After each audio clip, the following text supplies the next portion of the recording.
ఏముంది?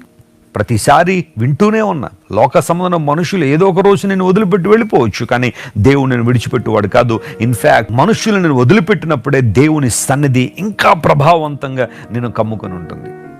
Can you experience that? ఆ దేవుని సన్నిధిలో ఉన్న ప్రభావాన్ని నువ్వు అనుభవించగలవా?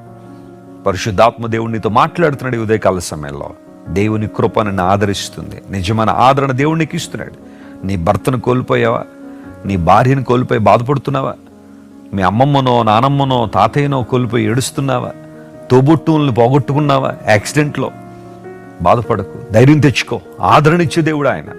వారు మారు మనసు రక్షణ పొందిన వారైతే ప్రభుతో ఉన్నారు. ఒక రోజు నువ్వు మరలా వారిని చూస్తావు. దేవుడు నేను ధైర్యపరుస్తున్నాడు. ఈ వాగ్దానాన్ని క్లెయిమ్ చేసుకుని ప్రభువుని స్తుతించండి. దేవుని కృప మిమ్మల్ని అందరినీ ఆదరించాలని మీకోసం నేను ప్రార్థన చేస్తాను.